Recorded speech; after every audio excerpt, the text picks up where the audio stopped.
Lo que queremos establecer es que la Pascua no es una tradición, ¿verdad?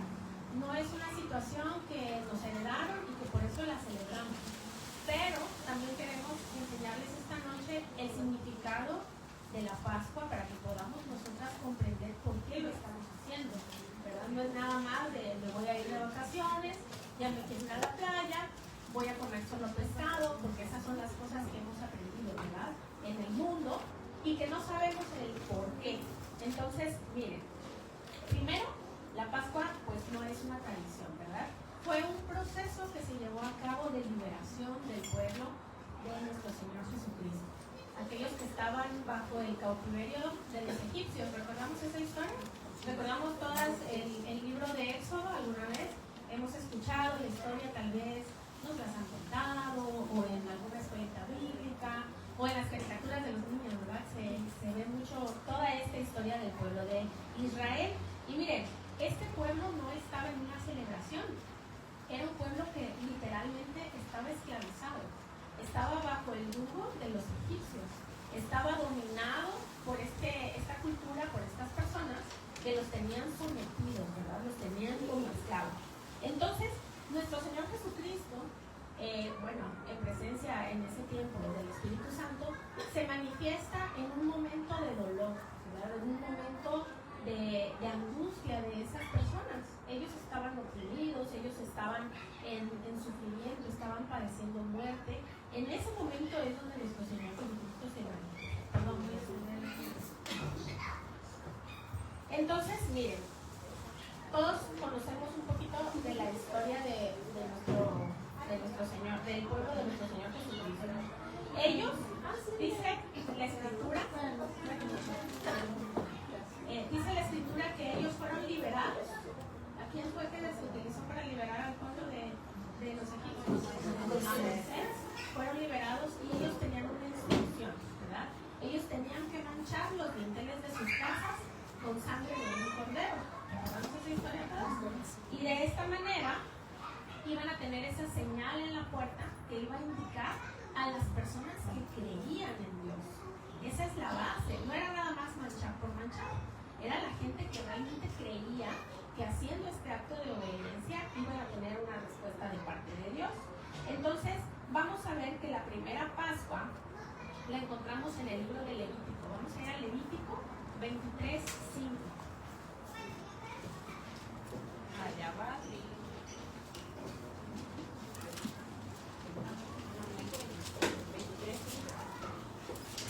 Levítico 23:5. ¿Quién dijo amén? ¿Gaby? Adri. A ver, Gaby. 23. En el mes primero al 14 del mes, entre las 2 tardes, Pascua es de Jehová. Amén. Entonces, vemos que hay una instrucción literalmente en la escritura de la Pascua. ¿Sí? La Pascua es un acontecimiento bíblico que nuestro Señor establece y que era decretado para el pueblo judío y posteriormente para todos los que son la iglesia, ¿verdad? El pueblo de Dios, que ahora somos nosotras. Amén.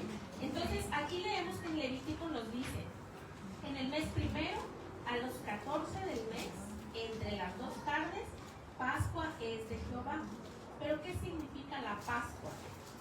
Miren, para los judíos la Pascua es una celebración que va a conmemorar esa liberación de la opresión del pueblo de Egipto, ¿verdad? Literalmente para ellos fue una liberación de la esclavitud. Por eso ellos lo celebran, por eso para ellos es todo un acontecimiento.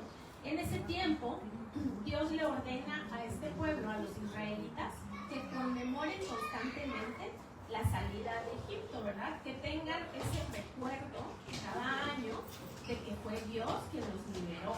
¿Ven?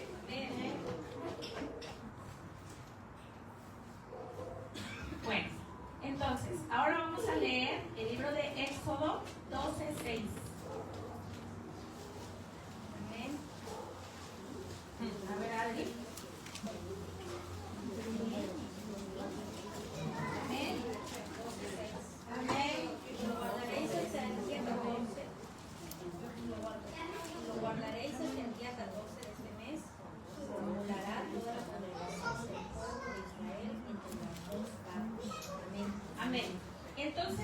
aquí nuestro Señor está instruyendo que van a marcar las casas con la sangre del cordero y la van a guardar, dice, hasta el día 14 de este mes y lo inmolará toda la congregación del pueblo de Israel entre las 2 tardes. Todos aquellos que pertenecen al pueblo de Israel.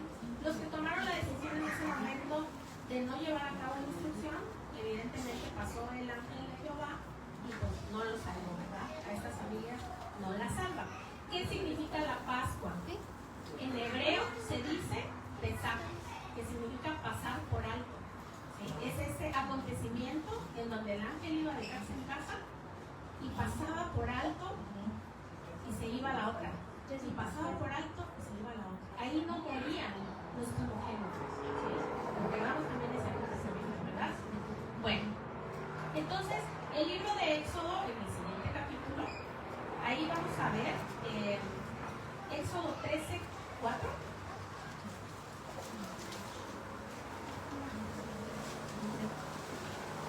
Ahí vamos a encontrar el fundamento de la temporada de la Pascua. Viene en este libro de Éxodo. ¿Quién dijo amén? Amén. Otro amén. A ver, Andrés.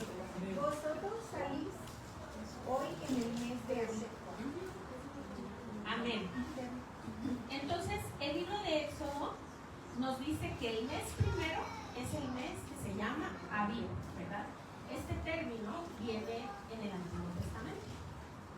Posteriormente, de acuerdo al calendario religioso, nosotros comenzamos a ver, empalmando el calendario de ellos, el hebreo, con el gregoriano, que es el que nos rige a nosotras. Vemos que este mes cae entre los meses de marzo y abril.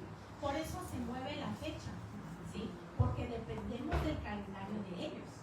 Cuando para ellos, recordamos aquella enseñanza que tuvimos de las tardes, que los días para ellos comienzan cuando se oculta el sol, a las 6 de la tarde, ahí comienza su día. Entonces sus días no son del mismo número de horas que los nuestros, porque ellos se mueven con el atardecer y con el amanecer. ¿Sí recordamos eso? Eso va desfasando nuestro calendario gregoriano. Y por eso en algunas ocasiones nosotras tenemos la Semana Santa en marzo y otras veces en abril, ¿verdad? Coincide muchas veces con el inicio de la primavera, pero en otras ocasiones no. A veces cae el 21 de marzo, y en otras ocasiones es la primera semana de abril. A esto se debe. Entonces, ahora, ¿qué vamos a hacer nosotras? Vamos a entender el significado de la Pascua para nosotras, ¿sí? Porque nosotras no somos judías. ¿Hay alguna judía? Antes de que yo diga algo. Quiero saber antes de que yo vaya a decir alguna barbaridad. Vamos a ir a Juan 1:29.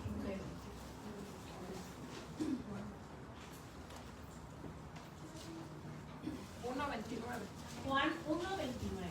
¿Quién dijo amén? Nada más oía la voz.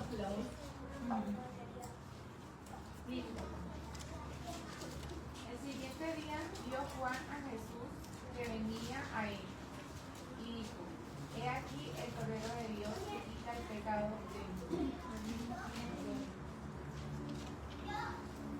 Amén.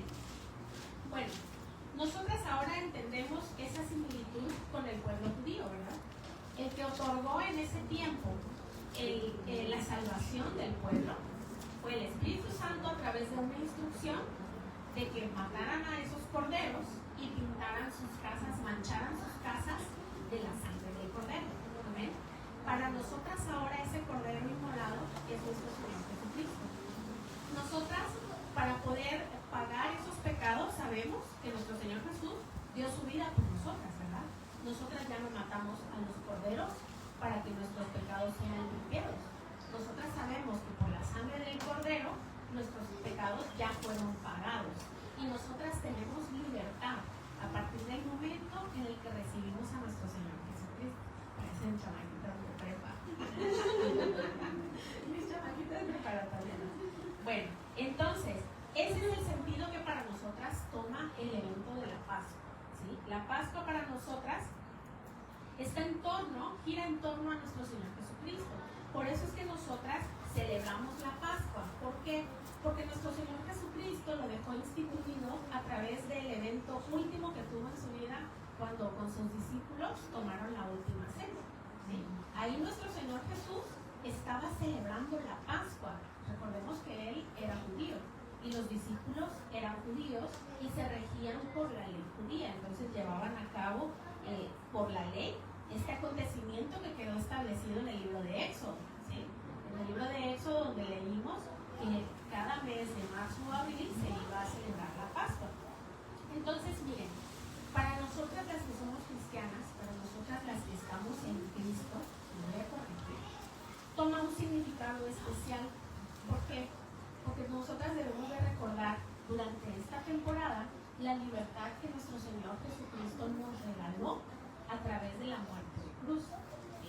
Si nosotras estamos enfocadas a celebrar la Semana Santa, a irnos de viaje, a irnos de vacaciones, a estar en la fiesta, bueno, ya le perdimos el sentido al significado real del acontecimiento.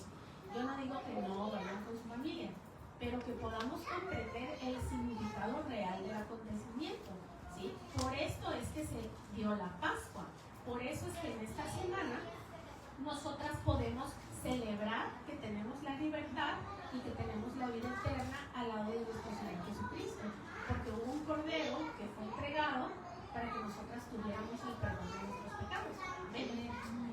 Bueno, entonces, miren, nuestro Señor Jesucristo entonces celebra esta Pascua y en el momento en el que Él se reúne con sus discípulos, Él instituye la Santa Cena. Recordamos que Él entrega el pan y dice que Él es el pan de vida, ¿verdad? Y después dice que el vino es la sangre del Cordero que fue derramado por nosotros los pecadores, por nuestros pecados. Entonces, en ese momento, nosotras ya no nos enfocamos en Egipto. Cuando escuchamos la Pascua, no recordamos Egipto. No recordamos al pueblo de Israel que salió de las garras de Egipto, ¿verdad? Del dominio de Egipto. Nos vamos a nuestro Señor Jesucristo. Sí, está bien que conozcamos esa historia, porque sabemos de dónde se origina. Sabemos y comprobamos que todo lo que nuestro Señor Jesucristo hizo a lo largo de su vida fue una confirmación de todo lo que estuvo establecido en el Antiguo Testamento. Y vemos que en cada acto que Él ejecuta, se cumple una profecía, ¿verdad? Se lleva a cabo un acontecimiento que ya había estado establecido anteriormente. Y eso es lo importante de que nosotras podamos comprender qué es lo que hizo nuestro Señor Jesucristo. Ahora miren, ¿por qué se hace la Semana Mayor? Decían por ahí, ¿verdad? No me acuerdo quién dijo Semana Mayor, Semana Santa, la conocemos. Bueno, como tal no es que tengamos que celebrar una semana. Ya sabemos que a las que estábamos en el mundo nos encantaba imitar todas las cosas. Y en la iglesia a la que pertenecíamos y la costumbre tradicional del pueblo mexicano, porque sabemos que la fe que prevalece en México es la católica, se lleva a cabo una serie de acontecimientos a partir del primer domingo, que fue el día de ayer. El día domingo se lleva un acontecimiento que se llama Domingo de Ramos. Domingo de Ramos. El Domingo de Ramos. ¿Y alguien sabe qué fue? ¿Por qué el Domingo de Ramos? Por la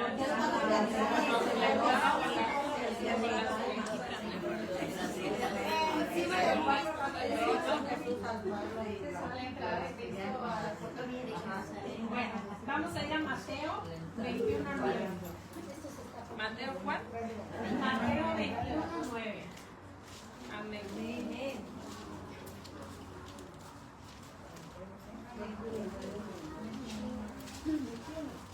Mateo 21:9.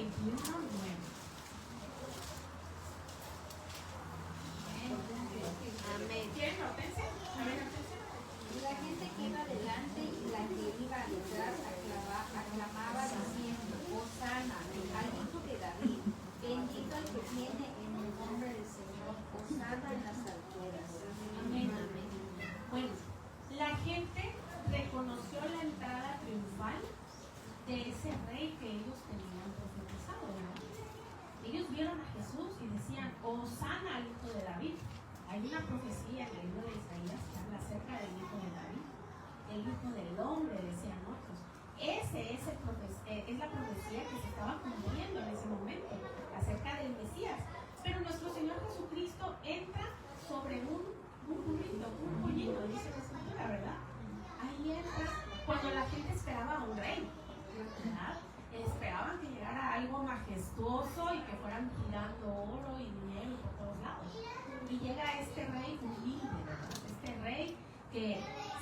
ahora que es nuestro Salvador, pero que en ese tiempo pues muchas personas no lograron identificar. Entonces, estas mismas personas que el día domingo lo reciben con aplausos, con ovación, tirando de frente a él las palmas, ¿verdad? Tirando las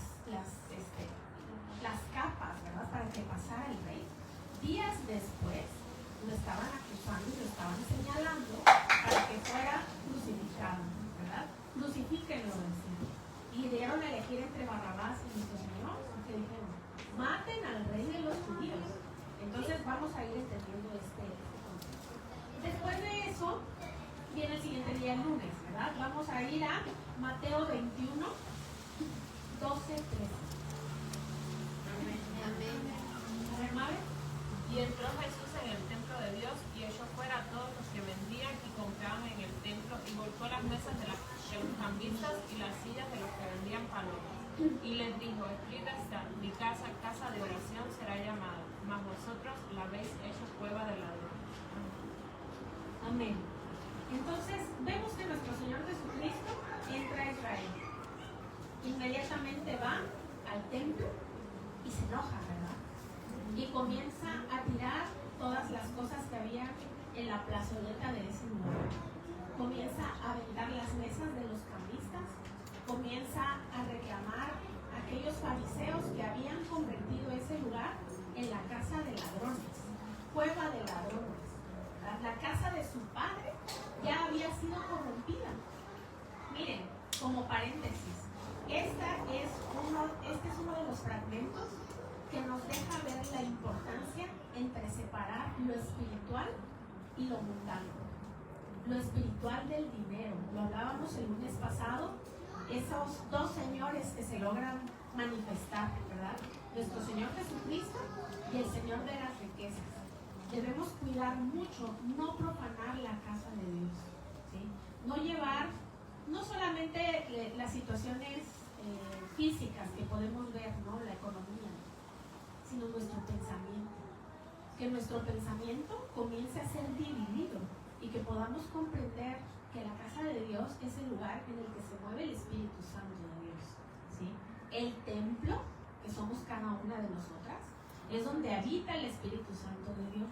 Entonces, si en mí habita el Espíritu Santo, pues tengo que comenzar a echar fuera al Señor de las riquezas, ¿verdad? No les digo que no hagan cosas, que no trabajen, que no se muevan en un área económica, pero sí que aprendan a diferenciar la importancia entre los dos señores. ¿Eh? Bueno, y entonces aquí nuestro Señor Jesucristo llega a confrontar ese desorden que había, esa situación de corrupción espiritual que ya se estaba dando en ese lugar. ¿Por qué? Porque afuera del templo estaban todas aquellas personas que ya vendían las ofrendas para que los que llegaban a visitar el templo pudieran entrar y pagar por sus pecados, ¿sí? Pudieran llevar afuera, compraban, me da unas palomas, me da, no sé, un cordero, depende del tamaño del pecado, era lo que uno pagaba. Y depende del tiempo, también era lo que uno pagaba, ¿sí? Por ejemplo, una paloma te daba para una semana, pero un cordero te daba para un mes. Y al mes tenías que volver a ir a pagar para que se limpiaran tus pecados, ¿sí? De esa manera es como inicia esa transmisión del pecado hacia la ofrenda, hacia el cordero en este caso, y no, para nosotras hacia nuestro Señor Jesucristo. ¿Eh? Bueno, ahora vamos a ir a Mateo 22, 37, 39. Mateo 22, 37 y 39. A ver. A ver, Marce. Jesús le dijo, amarás al Señor tu Dios con todo tu corazón y con toda tu alma y con toda tu mente. Este es el primero y grande mandamiento. Y el segundo es semejante, amarás a tu prójimo como a ti mismo. Amén. Entonces, vemos que enseguida nuestro Señor Jesús establece los dos mandamientos generales, los dos mandamientos que en conclusión van a regir toda nuestra vida y que a base de estos dos mandamientos van a surgir todos los demás, ¿verdad? Porque cuando uno aprende primero a amar a Dios, sabemos que todo lo demás toma lugar. Y no vamos a estar haciendo otros pecados, ¿verdad? Porque amamos a Dios, porque tememos a Dios, porque respetamos a Dios, honramos a Dios con nuestra vida. Y lo segundo dice, amar a mi prójimo como a mí mismo. Entonces, aquí nuestro Señor resume en estos dos mandamientos toda la ley. Todo lo que aquellos fariseos no podían cumplir, porque ya eran tantas las leyes que habían establecido que eran imposibles de cumplir incluso por ellos mismos. Entonces nuestro Señor Jesús, veamos, entra primero como rey, ¿sí? Llega al templo y tira todo porque se enoja, porque hay una corrupción espiritual. Enseguida establece la nueva ley, ¿verdad? La nueva ley general. Ojo, no estoy diciendo que solo cumplan esos dos. La Biblia tiene 66 libros y todos los libros son inspirados por Dios. Todos los debemos cumplir. Pero establece Él una nueva ley, ¿verdad? Que va a confrontar a aquellas personas en su actuar. Va a comenzar a determinar exactamente quién sí es hijo de Dios y quién no es hijo de Dios. Entonces, en este caso, que Él llega y rompe con todo el esquema que había de ofrenda y establece esta nueva ley, se viene ahora la relación en que nosotras no podemos ser esas ofrendas vivas, agradables hacia el Señor, si estamos en contra de uno de estos dos mandamientos. Si alguna de nosotras está en contienda con su hermano, dice la palabra, vaya y pida perdón, ¿verdad? Y después vienes y ofrendas. Después vienes y te presentas ante mí, limpio, sin mancha, sin pecado. ¿Amén? Bueno, ahora vamos a ir a Mateo 26, 14, 15.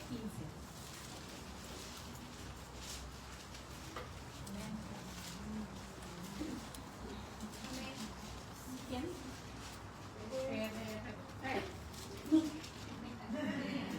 Entonces uno de los 12, llamado Judas Iscariote, fue a los principales sacerdotes. ¿Hasta pasó el 14? 14, 15. 14, 15. Y les dijo, ¿qué están dispuestos a darme para que yo les entregue a Jesús? Y ellos le empezaron 30 monedas de plata. Amén. Entonces, en este pasaje vemos ese precio que tuvo la traición a nuestro Señor Jesucristo, ¿verdad? Ofrecieron 30 monedas de plata y Judas vendió a nuestro Señor. Fue un acto de traición.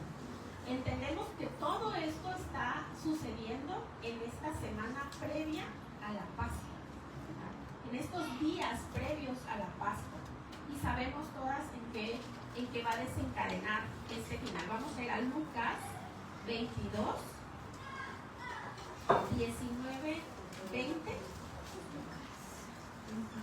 Amén. Lucas 22, 19, 20. ¿Quién por ahí quiere comer?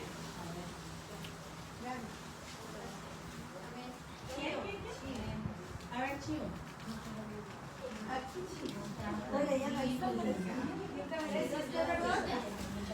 Lucas 22, 19, 20.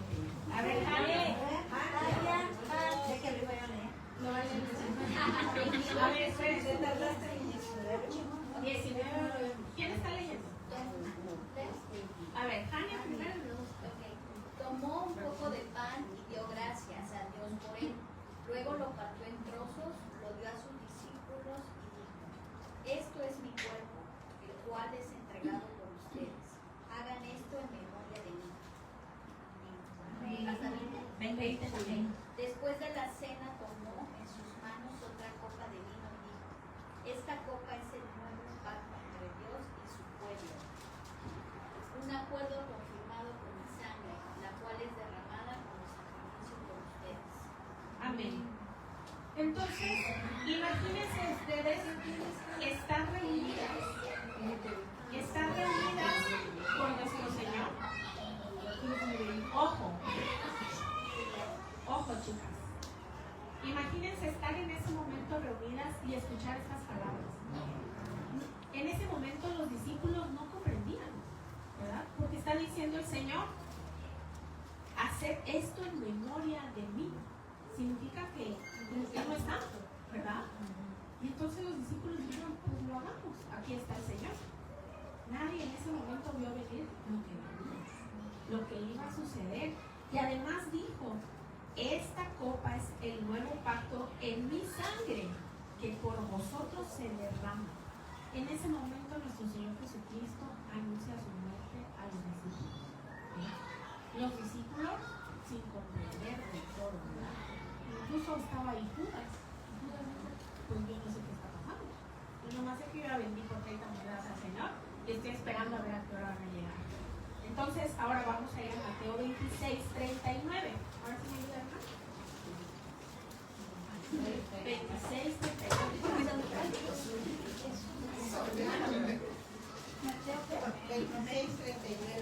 26, 39. Mateo 26, 39.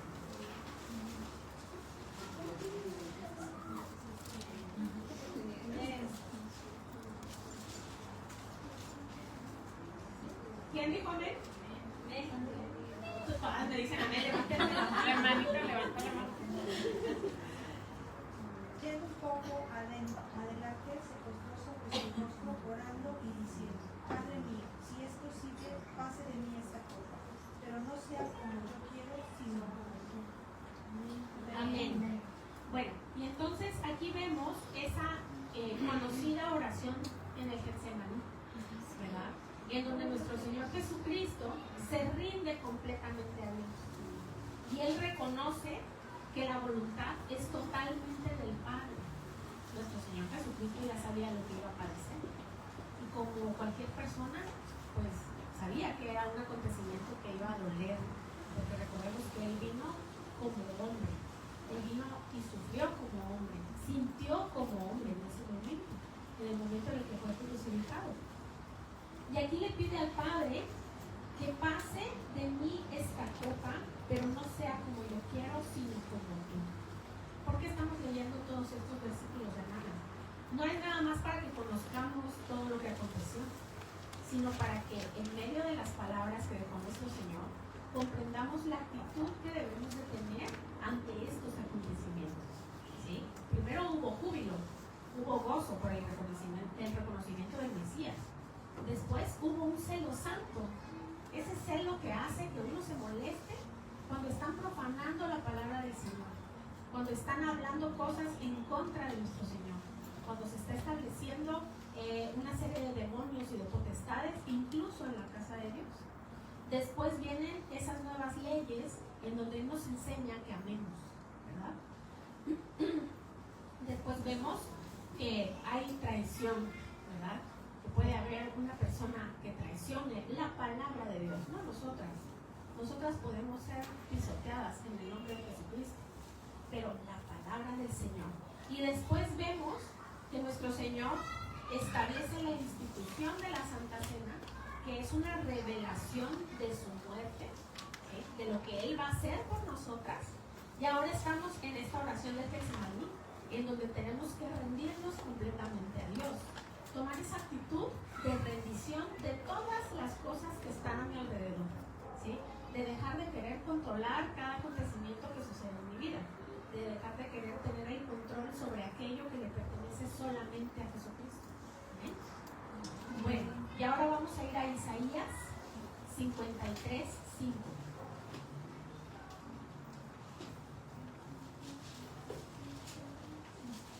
Isaías 53. A ver, una mano arriba.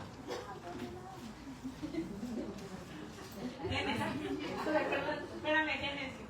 Aquí con la mano. 53. Isaías 53, 5. Pero él fue herido y maltratado por los pecados nuestros. Se le castigó para que nosotros tuviéramos paz. Lo azotaron y nosotros fuimos sanados por su sufrimiento. Es otra versión. Amén. Sí. Él fue herido por nuestros pecados. ¿Sí?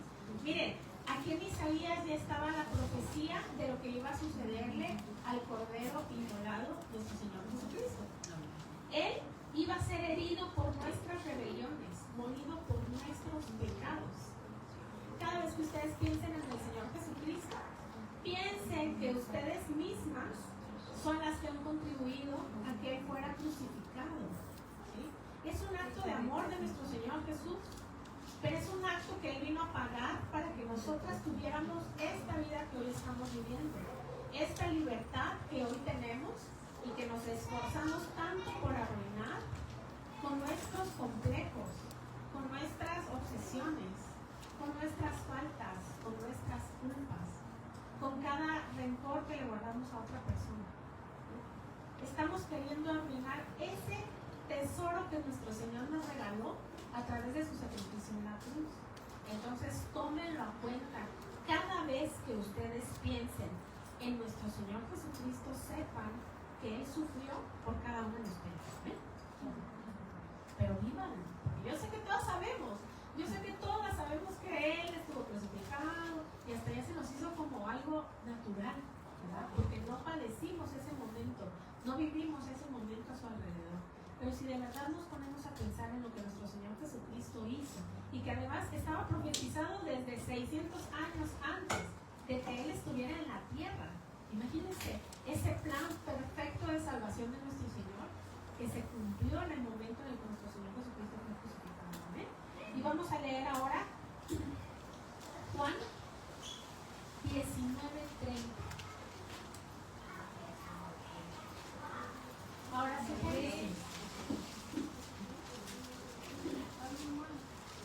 ¿lo tienes? ¿Alguien más quiere? A ver, alguien. ¿Yo? Sí, alguien. Cuando Jesús hubo tomado el vinagre, dijo: consumado es, y habiendo inclinado la cabeza, entregó el espíritu. Amén. Bueno, las últimas palabras que tuvo nuestro Señor Jesucristo, consumado es, ¿sí? Significa que la obra de salvación, de liberación que Él vino a hacer para nosotros, en ese momento se había completado, ¿sí? Fue un plan perfecto. No hay una sola falla en el plan que nuestro Señor Jesucristo vino a hacer. Significa que si ya fue consumado, todos los pecados ya fueron pagados por nosotras.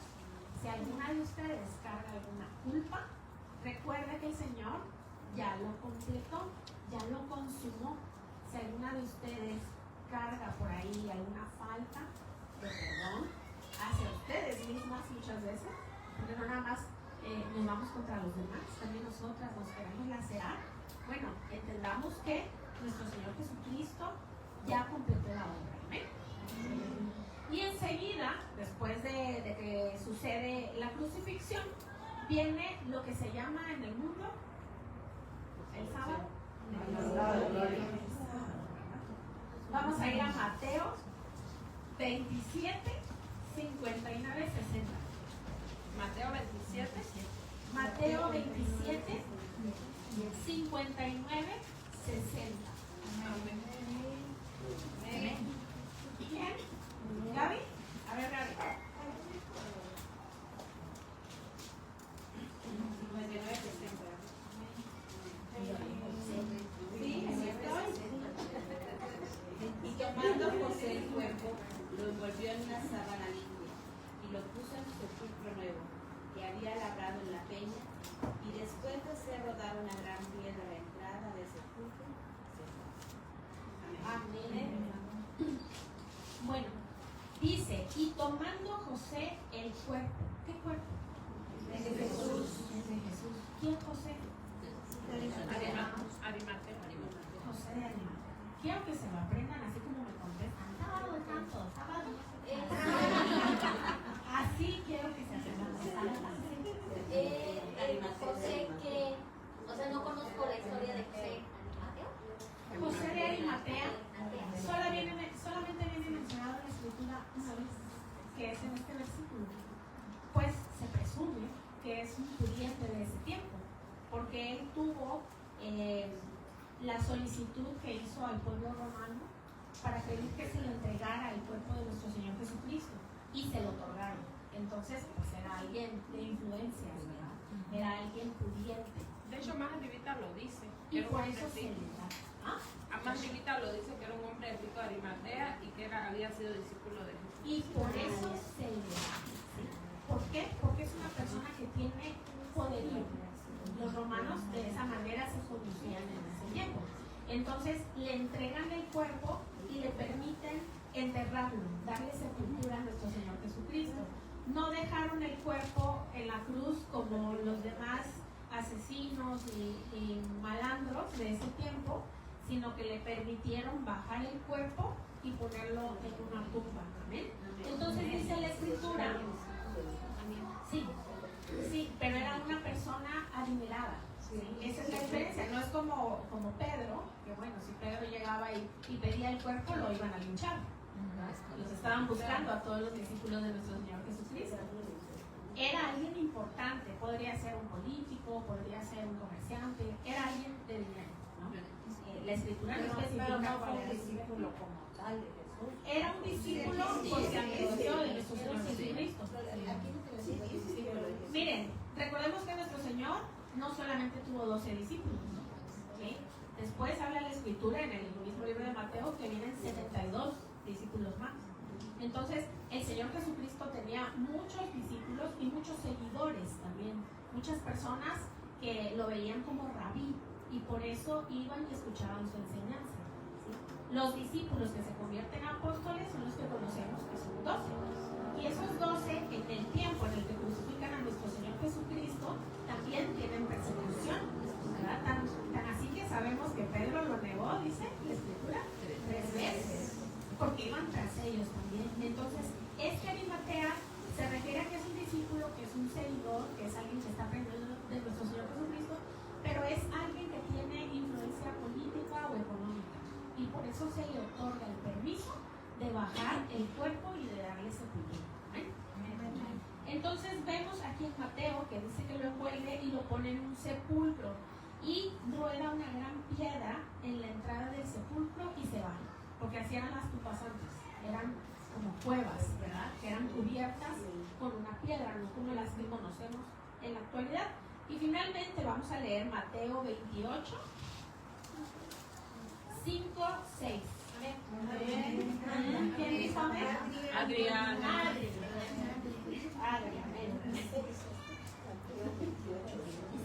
Mateo 28, 5, 6. Mas el ángel respondiendo dijo a las mujeres: No temáis vosotras, porque yo sé que buscáis a Jesús, el que fue crucificado. También es seis. No está aquí, pues ha resucitado como dijo. Venid, ved el lugar donde fue puesto el Señor. Amén. Entonces, vemos este relato en donde las mujeres iban hacia la tumba de nuestro Señor Jesucristo y ya no estaba el cuerpo, ¿verdad? Y sorprendentemente conocemos la historia previo a este acontecimiento. Hubo un terremoto, ¿verdad? Tembló la tierra y esos soldados que estaban afuera sintieron el temblor y de pronto el cuerpo ya no estaba. Entonces vemos que nuestro Señor resucita. Amén. Amén. Y así es como concluye esta semana de celebraciones que giran en torno a la Pascua. ¿Sí? ¿Qué es lo que nosotras debemos reconocer de la Pascua? Debemos de reconocer a quién se la debemos, primero, que es a nuestro Señor Jesucristo. ¿Por qué se la debemos? Porque Él vino a pagar por nuestros pecados y porque la celebramos, porque Él dio su vida por nosotras. Amén. No porque se liberó el pueblo de los judíos de Egipto, no porque todo lo que haya sucedido también, sino que realmente comprendamos el significado espiritual que marcó nuestra vida por el sacrificio de nuestro Señor Jesucristo. Para que a partir de ahora, cada vez que ustedes celebren esta semana, no nada más se vayan de vacaciones, sino que realmente tengan un tiempo de intimidad, un tiempo de rendición a nuestro Señor Jesucristo, porque no es simple lo que hizo el Señor, no es un acontecimiento mínimo el que hizo para que cada una de nosotras estuviera acá. Y miren, no es por echarles miedo, pero si no lo hacen, miren, cada una conoce su relación con el Señor, cada una de ustedes sabe si al final de sus días va a ser salva o no. Dice la Escritura que el Espíritu Santo es el que nos da la convicción, ¿verdad? Pero la convicción y la salvación es todo un proceso, es un conjunto de cosas cosas, son actos de obediencia constante. Es, dice la palabra, permanecer hasta el final. No es nada más el jueves voy, me echo una miorada y al rato yo me voy a destrampar, a hacer fiesta, a hacer lo que hace el mundo. ¿Ven? Entonces, miren, actualmente uno de los problemas que estamos viviendo a nivel religioso, a nivel social, a nivel espiritual, como ustedes lo decidan ver, es que el mundo ha ido permeando cada vez más en la vida espiritual de aquellos que siguen a Cristo, ¿verdad? El mundo ha ido implementando, como veíamos en el ejercicio, pues tradiciones que rompen con la santidad, tradiciones que nos hacen enfocar nuestra mirada en cosas que no son nuestro Señor Jesús, como por ejemplo la Pascua, y vemos conejo de Pascua, huevitos de colores, huevitos de chocolate, y estamos más preocupados, incluso dentro de las congregaciones, por hacer actividades hasta para los niños, de esconder huevitos, que enseñarles el real significado de la Pascua, ¿sí? De enseñarles realmente a quién nos debemos. Hemos cambiado el sacrificio que hizo nuestro Señor Jesucristo por los chocolates, ¿no?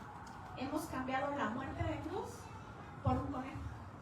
Hemos cambiado la santidad por una semana de festejo y de vacaciones pagadas para las que trabajan en el gobierno. Felicidades. Felicidades, señoras que trabajan en el gobierno. Y de comer mucho, no es de comer, pero ahora que no sea carne nada más, pero como quiera es a comer. Y de comer. Ahorita al final vamos a ver eso, ya que me toca. Pero bueno, entonces, miren, podemos estar en este periodo de vacaciones, podemos estar en esta temporada, pero hacer cosas que agraden a Dios, haciendo cosas que nos permitan la santidad. Yo no sé qué pecados iba guardando cada una de ustedes, pero les voy a confesar uno que yo guardaba al inicio de mi vida cristiana. Yo seguía tomando, ay, una cerveza, no pasa nada, o una copa de vino, no pasa nada, ¿no? Porque además ya no tomo como antes, porque el Señor no me cambió. Y nos llenamos la boca hablando del milagro que ha hecho el Señor, cuando en realidad nos estamos engañando, ¿sí? Hasta que entendí quién era Cristo. En ese momento uno dice, oye, dejas de hacerlo porque dejas de hacerlo. Y yo no sé, hablé hacia el aire, ¿eh? Pero cualquier pecado, no nada más es el alcohol, son muchos. La contienda, la murmuración, el egoísmo, las mentiras, la envidia. Yo no sé qué pecado le esté atacando a cada una, pero pónganlo en oración para que puedan dejarlo y comprendamos, al menos en esta semana, que realmente el Señor nos dé esa revelación del sacrificio que hizo por nosotras y tomemos la importancia de quién es nuestro Señor Jesucristo. Amén. Bueno, entonces miren, en aquel tiempo, en el tiempo del Antiguo Testamento, ya vimos que lo importante era que hubiera sangre en los dinteles, ¿verdad? Ahora ustedes trasládenlo a la actualidad. En su casa está la sangre del Cordero. ¿Realmente está la sangre del Cordero en sus casas? ¿Está en ustedes la sangre del Cordero? Es pregunta para que se la lleven de tarea y la mediten. Su casa es casa del Espíritu Santo. Cuando uno llega a su casa hay paz, o hay contienda, hay discusión. Mis hijos ya quieren salir corriendo de ahí. Mi marido no ve la hora de irse de mí. ¿Qué es lo que hay en mi casa? ¿Sí? Si estoy sola, ¿hay paz? ¿O me siento sola? ¿Me siento abandonada? ¿Me siento deprimida? Analícenlo cada uno de ustedes. No las estamos aquí señalando ni nada. Solo es para que tomen conciencia del acontecimiento que se llevó a cabo. ¿Bien? Y si no la hay, pídanle al Señor que la ponga.